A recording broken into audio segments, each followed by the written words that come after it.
dor. Em nome de Yeshua, Senhor, retira, meu Deus, toda a dor de cada um de nós, Pai.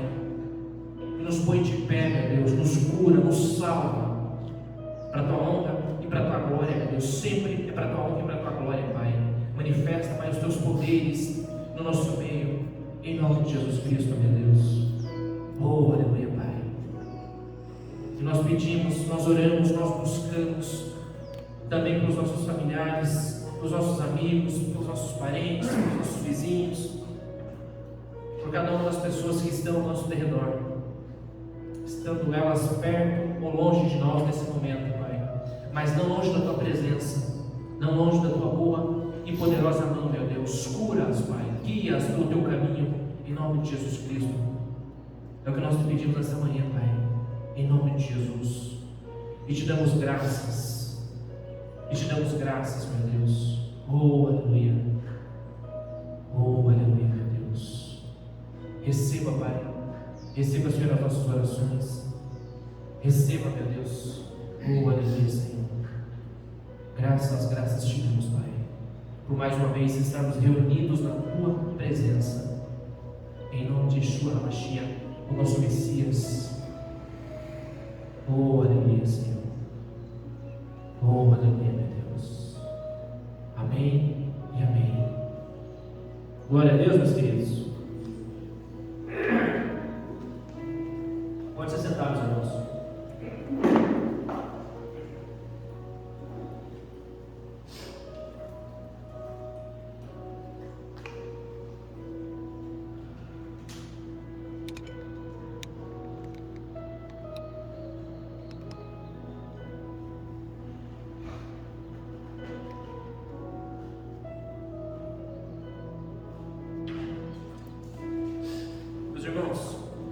Começamos a semana passada a leitura do livro de Êxodo, Shemot. E começamos mais uma caminhada, mais uma história. Agora, a história do mesmo povo, mas com outros personagens. Entra em cena Moisés e Arão, dois irmãos. Estes chamados por Deus para libertar o seu povo, o povo da escravidão do Egito, o povo do duro serviço, o povo que amassava barro com palha para fazer tijolos, o povo que era amigo do antigo faraó, mas trocou-se o faraó e subiu, ou apareceu outro faraó, a casa egípcia, e este tinha medo dos hebreus, porque eles se multiplicavam em bastante número, e ele colocou serviços pesados sobre os seus lombos, um certo tipo de escravidão. E Deus ouviu o chamado. A narrativa bíblica diz que Deus ouviu o chamado do seu povo, do povo de Israel, e chamou Moisés e Arão para que eles descessem até o Egito, pronunciassem as boas novas para aquele povo escravo e para que eles fossem salvos, ou para que eles deixassem a escravidão do Egito, deixassem as suas terras. Mas, meus queridos, traçando um paralelo para os nossos dias, vejam que Deus chama Moisés e Arão, concede a eles poderes, autoridade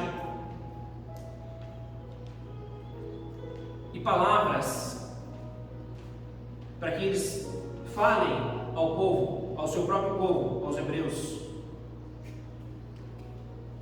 que naquele momento Deus estaria resgatando-os, restaurando-os, livrando-os da mão do faraó. Mas traçando um paralelo para os nossos dias, para os dias de hoje, onde tudo parece tão estranho, tudo parece tão esquisito, onde o mundo, e nós nos incluímos nele, não damos valor a coisas pequenas, que parecem ser pequenas, não dão valor à pregação do Evangelho, entre aspas, não dão valor à mensagem da cruz, não dão valor a muitas coisas das quais o próprio Deus orientou, falou e disse para que o povo desse valor. Então, como eu sempre digo, o mundo é cíclico, a nossa vida é cíclica, a nossa história é cíclica, ela dá voltas e voltas e voltas. O que nós vemos aqui, meus queridos irmãos, há milhares e milhares de anos atrás, se repete hoje em nossas vidas. Há-se um chamado, ouve-se a voz, Deus chama alguns para levarem, como diz o Evangelho, essas boas novas, e muitas pessoas, muitas pessoas, não são poucas, não dão valor a essa palavra, ou a essa, entre aspas, pregação, essa mensagem.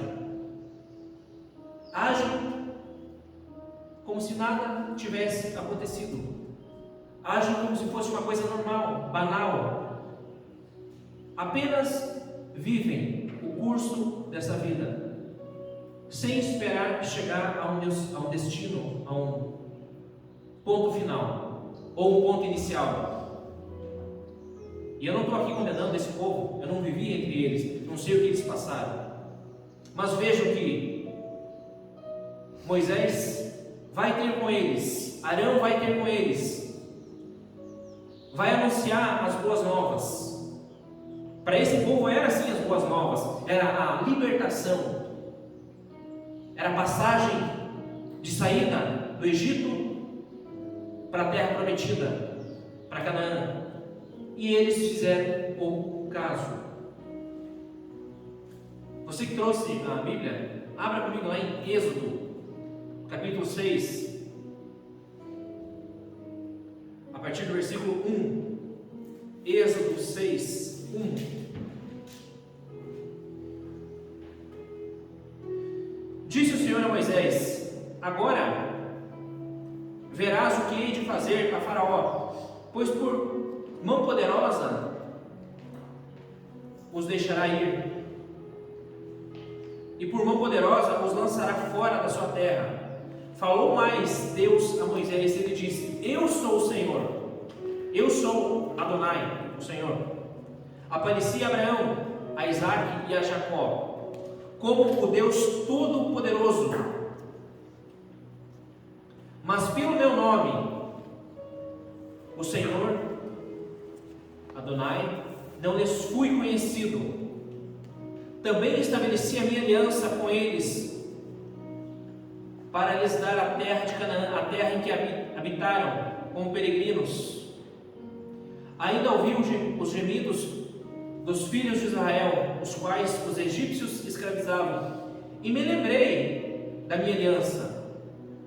Versículo 6: portanto dize aos filhos de Israel, olha as boas novas: eu sou o Senhor, e vos tirarei debaixo das cargas do Egito, e vos livrarei da sua servidão, e vos resgatarei com o braço estendido e com grandes manifestações de julgamento. Tomar-vos-ei por meu povo, e serei vosso Deus, e sabereis que eu sou o Senhor vosso Deus, que vos tiro de debaixo das cargas do Egito, e vos levarei à terra a qual jurei dar a Abraão, a Isaque e a Jacó, e vou-la darei como possessão. Eu sou Adonai, eu sou o Senhor. Amém? Olhem para mim, meus queridos. O que Deus falou para Moisés? Qual é a mensagem? O que nós entendemos, e poderíamos sim traçar um paralelo entre a mensagem de Yeshua, do próprio Jesus, com Moisés. Poderíamos sim traçar uma ligação. Em outras palavras, aqui seriam as boas novas para esse povo que estava escravizado no Egito. que trabalhava, trabalhava e trabalhava, apenas trabalhava. Poderíamos sim traçar um paralelo para os nossos dias.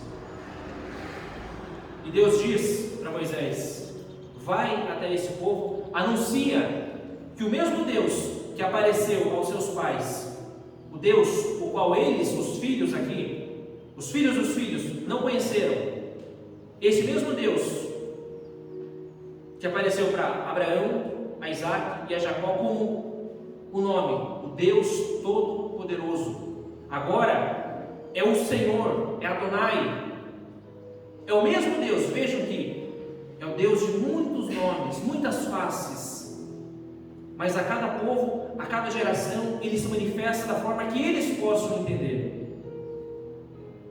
É o mesmo Deus, e o mesmo Deus chama Moisés e diz para ele: vai e anuncia essas palavras. Esse povo estava escravizado no Egito, amassava a lama com palha para fazer os tijolos, eram mal remunerados, eram escravos, mas antes eles tinham toda a regalia do antigo faraó do Egito. Vejam como as coisas mudam, meus queridos. Ora estamos por cima, ora estamos por baixo. Ora estamos por baixo, ora estamos por cima. E a vida é cíclica e ela segue o seu ciclo. Sempre e sempre vai ser dessa forma, dessa maneira. E tudo passa. As dificuldades passam, as dores passam, os momentos de escravidão passam. Deus sempre vai trazer as suas boas novas para nós, para todos nós. Não importa se eu oro, se eu busco, se eu jejuo, não importa o meu credo religioso, não importa as minhas crenças, Deus sempre vai trazer as suas boas novas para todos nós. Ele não faz acepção de pessoas, Ele não escolhe A, B ou C. E é esse Deus que está falando com esse povo que está escravo. É esse mesmo Deus, o Deus que apareceu aos seus pais. O Deus, o próprio Deus, vejam, o próprio Deus que permitiu e os levou à terra egípcia. É o mesmo Deus. E Ele diz: eu vos levarei novamente para a terra que mana leite e mel, para Canaã, para a terra das delícias de Deus. Continuamos, queridos, versículo 9. Desse modo falou Moisés aos filhos de Israel. Atente para isso. Mas eles não atenderam a Moisés, assim como muitos não atenderam a Yeshua, assim como muitos não atendem a nós, por causa da ânsia de espírito e da dura escravidão. Falou mais o Senhor a Moisés, dizendo: vai ter com Faraó, rei do Egito, e fala-lhe que deixe sair de sua terra os filhos de Israel. Moisés, porém, respondeu ao Senhor, dizendo: eis que os filhos de Israel não me têm ouvido. Como, pois, me ouvirá Faraó? E não sei falar bem. Não obstante, falou o Senhor a Moisés e Arão, e lhes deu mandamento para os filhos de Israel e para Faraó, rei do Egito, a fim de que tirasse os filhos de Israel da terra do Egito. E aí ele vai nomear, ou contar, ou enumerar os filhos, ou as 12 tribos, ou todos os filhos de Jacó. Pulemos para o capítulo 7, a partir do verso 8. Êxodo, capítulo 7, versículo 8. Um pouquinho para frente. Falou o Senhor a Moisés e Arão: quando Faraó vos dizer: fazei milagres que vos acreditem. Dirás a Arão: toma o teu bordão e lança-o diante de Faraó, e o bordão se tornará em serpente. Então Moisés e Arão se chegaram a Faraó e fizeram como o Senhor lhes ordenara. Lançou Arão o seu bordão diante de Faraó e diante dos seus oficiais, e ele se tornou em serpente. Faraó, porém, mandou ouvir os sábios e encantadores, e eles, os sábios do Egito, fizeram também o mesmo com as suas ciências ocultas, pois lançaram eles cada um o seu bordão, o seu cajado, e eles se tornaram em serpentes. Mas o bordão, o cajado de Arão, devorou os bordões deles. Todavia, o coração de Faraó se endureceu e não os ouviu, como o Senhor tinha dito. Disse o Senhor a Moisés: o coração de Faraó está obstinado, recusa deixar ir o povo. Amém? Olhem para mim. Muitas coisas lemos aqui, meus queridos. Muitas coisas. Deus chama Moisés, fala para Moisés. Moisés vai falar que não é homem sábio, que não tem uma boa, ou não tinha uma boa leitura, uma boa escrita, um bom dialeto, era pesado em língua, em palavras. E Deus é sucinto. Deus diz: olha, eu escolhi você e o seu irmão, e você vai executar a minha ou as minhas ordens, os meus mandamentos, de tirar o povo do Egito. Vejam que em nenhum momento Deus promete a Moisés que ele entraria na terra prometida, mas sim que ele seria usado por Deus para tirar o povo da escravidão, para tirar o povo do Egito. Mas ele não promete, isso fica subentendido, que ele também entraria em Canaã. E aqui nós começamos a entender um pouquinho porque Deus não permitiu que Moisés entrasse na terra prometida. Depois de tudo que ele fez, dos milagres, das maravilhas, dos sinais, ainda ele falando face a face com Deus. Olha que honra é isso, meus queridos.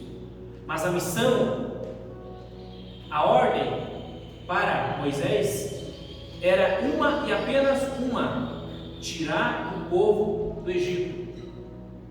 E para isso Deus concedeu a ele autoridade, poderes. Por que Deus fez tudo isso? Deus não poderia apenas com um estalar de dedos tirar o povo dele, transportar da escravidão para a terra prometida? É claro que sim. Deus é o Todo-Poderoso, Deus pode tudo, mas Deus quis evidenciar, meus irmãos. Deus quis credenciar Moisés e Arão. E é por isso que tem-se hoje milagres, maravilhas. O próprio Yeshua falou isso. Se eu apenas falasse para vocês, vocês não acreditariam, não dariam valor.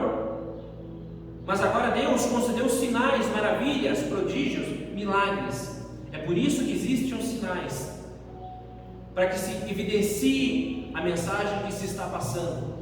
E é essa a mensagem que Moisés está passando para eles. Olha, se eu apenas falar, eles não vão crer, eles não vão acreditar. É muito dura servir a serviço deles. O povo está escravizado há mais de 400 anos. Já se associou à cultura egípcia, adora os seus deuses, mas ainda assim o povo clamava, o povo gemia, e Deus ouviu esse clamor, assim como Ele ouve, meus queridos irmãos, o nosso gemido, o nosso clamor. Ele sempre ouve, Ele sempre vai colocar alguém no nosso caminho, Ele sempre vai apontar a direção, e cabe a nós, apenas a nós, dar valor a essas palavras, entender esse chamado, entender esse direcionamento, esse caminho, cabe apenas a nós. Apenas a nós. E Deus concede poderes, autoridades a Abraão, aliás, a Moisés e a Arão. E vejam que as ciências ocultas sempre existiram. O bem e o mal sempre existiu. É a mesma, são duas faces da mesma moeda, o bem e o mal. A partir do momento que Adão e Eva, deixaram-se contaminar pelo pecado, pela serpente, eles misturaram o bem com o mal. Então são dois lados, duas faces da mesma moeda. As ciências ocultas sempre existiram e sempre vão existir, mas há sempre um preço a pagar para quem usa disso. Há sempre um preço a pagar.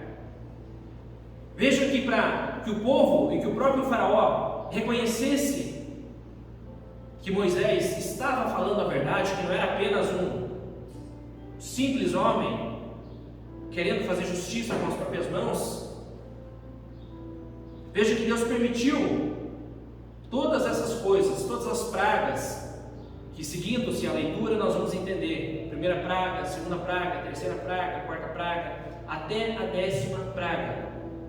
Vejam que o coração de Faraó estava tão obstinado, mas tão obstinado, que ele não dava, ou ele não enxergava essas coisas. Ele simplesmente não enxergava, ou não queria enxergar essas coisas. Como diz o ditado, o pior cego é aquele que não quer enxergar. É aquele que não quer enxergar a realidade exposta, nua e crua, na sua face. Esse é o pior cego. E o coração dele estava tão obstinado com a luxúria, com a glória, com o poder, que ele estava cego. Ele ouvia, mas ele não entendia, ou ele não queria entender. Meus queridos, a verdade muitas das vezes dói, ela dói muito, e nós temos que deixar muitas das vezes o nosso orgulho de lado, reconhecer que estamos errados e dar ouvidos à palavra de Deus, que no caso aqui era pronunciado por Moisés e Arão. Olha tudo que Deus fez para que o povo saísse do Egito. Olha tudo que Deus evidenciou para que o povo saísse da sua escravidão. Então, o que nós aprendemos com isso? Qual que é a moral? Qual que é a lição dessa paraxá, que atende pelo nome de Vaierá e apareceu? O que nós tiramos de lição para as nossas vidas? Qual que é o contexto disso? Qual que é a moral disso? Que muitas das vezes nosso coração está obstinado da mesma forma que o coração do faraó, da mesma forma. E Deus vai usar isso, aquilo outro. Deus vai usar A, B, C ou D. Deus vai enviar esse, aquele, e nós não vamos enxergar, ou nós não vamos querer enxergar a realidade exposta à nossa face. Da mesma forma, Deus quis evidenciar isso aqui. Isso também é para nós, é para os nossos dias. O homem, a pessoa, a humanidade com o seu coração obstinado. Eu não sei se é no aqui, no agora, no sucesso, nessas coisas vãs que vêm e vão, no dinheiro, nos bens materiais. E eu não estou condenando isso, meus queridos. Entendo que uma coisa é você desejar e trabalhar por tudo isso, por uma família unida, próspera, por uma condição financeira boa, por um carro bom, por uma casa boa. Todo mundo almeja isso. Seria hipócrita se eu falasse que não, que eu também não almejo isso. Uma coisa é eu querer e trabalhar e ser justo para me alcançar tudo isso. Outra coisa é eu fechar os meus olhos para tudo e para todos e fazer com que o meu coração fique obstinado a isso. O ódio, a ganância, o orgulho cegam, meus queridos, cegam. E Faraó, nesse contexto, segundo a narrativa bíblica, estava cego para essas coisas, estava cego para essa realidade. Apenas cego. Então, a lição que nós tiramos de tudo isso é que não podemos contaminar os nossos corações ou deixar que ele fique obstinado até esse ponto, onde a verdade é exposta a nós e nós não queremos entender. Faraó não era um homem ignorante, burro. Ele não era, longe disso. Ele era um homem astuto, poderoso, mas ele não quis ver e escutar e entender essas verdades. Ele não quis. Vocês já pararam para pensar que se ele tivesse apenas escutado, apenas entendido e deixasse de bom grado o povo sair do Egito, o que teria acontecido? Deus não teria mandado as pragas, a terra dele continuaria sendo fértil,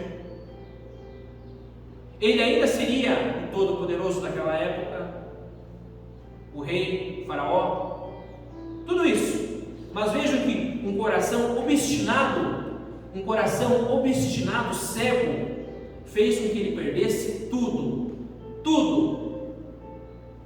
o trono, o poder, seu filho vai morrer e a sua própria vida, segundo a narrativa bíblica. Vejam que, olha o que um coração obstinado é capaz de fazer. Ele mesmo pôs a perder tudo isso. E Deus fala isso antes mesmo de acontecer esses fatos. Deus diz: o coração do faraó é obstinado. Ele pensa, ou ele está programado para apenas uma coisa, apenas poder. Poder e poder. E ele não queria deixar esse poder, não queria deixar essa glória, ou essa falsa glória, ou esse falso sentimento de poder.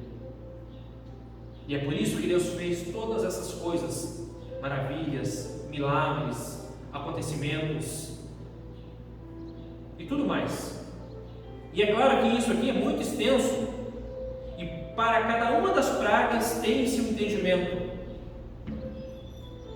Muitos sábios vão tecer vários entendimentos sobre cada uma das pragas.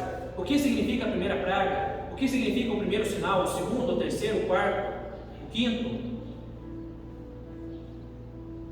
É sabido que no Egito eles adoravam o sol, o deus Ra.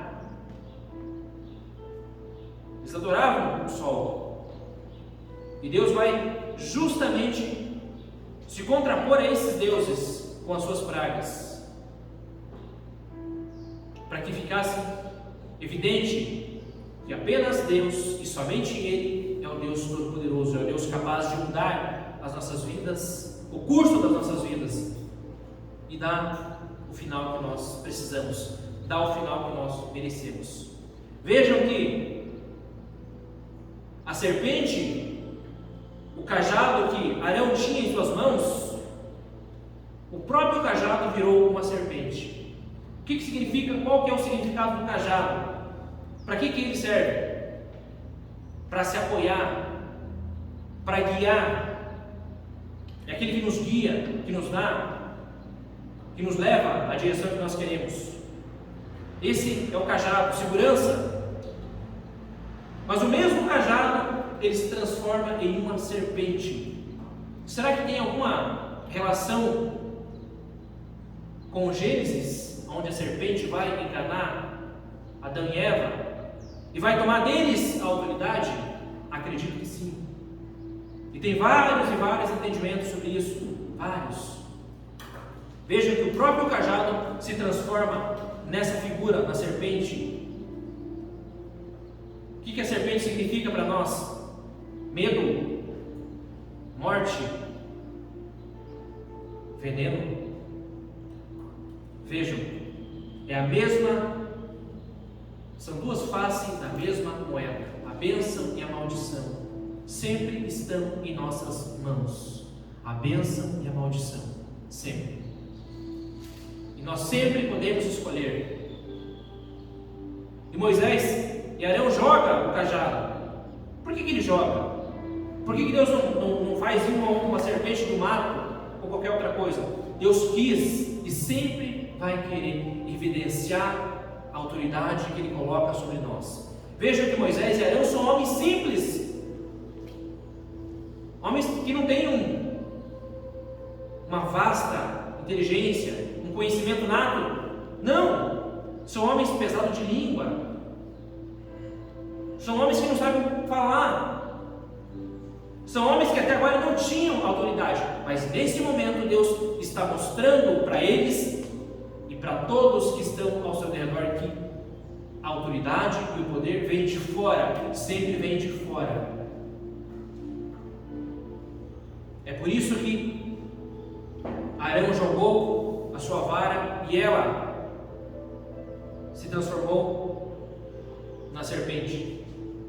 E vejam que Faraó não achou isso impressionante, porque Faraó tinha as suas ciências ocultas, os seus magos que faziam as suas magias, que praticavam as suas ciências ocultas, e eles também fizeram com seus cajados, ou que com seus cajados virassem serpentes, eles também. Mas há uma barreira aí, meus queridos. A ciência oculta, a magia, ela só pode ir até um estágio, até um status, e ela não passa disso, porque até essa magia oculta, ela é permitida por Deus, ela vem do próprio Deus, e não existe nada fora dele. Isso parece meio loucura. Por que Deus permite essas coisas? Exatamente para que o homem possa escolher entre o bem e o mal, entre aquilo que é justo e aquilo que não é justo. Até isso, até essas ciências ocultas vêm do próprio Deus. Mas o que aconteceu? A serpente, que era o cajado de Arão, devora, come essas outras serpentes. Ou seja, Deus, apenas Deus é o Todo-Poderoso. Apenas Ele. E não há nada, absolutamente nada fora dele. Deus queria mostrar para aquele povo que Ele é Deus, apenas Ele. Ainda que Ele permita que muitos povos, e muitas culturas, e muitas partes do mundo busquem Ele de diversas maneiras, de diversas formas, chegará um dia, diz os sábios, que esse Deus se manifestará e o seu nome será conhecido como o único nome em toda a terra, em toda a face da terra. Amém? Então essa paraxá ela é muito rica nos seus detalhes. Mas a lição que nós tiramos de tudo isso é que o nosso coração não seja obstinado como foi o coração de Faraó, a tal ponto que nós possamos fechar os nossos olhos para a verdade, para toda a verdade estampada em nossas faces. A verdade dói, mas a verdade cura também. Amém? Glória a Deus. Fique de pé, meus queridos. A verdade cura, a verdade faz sangrar, a verdade faz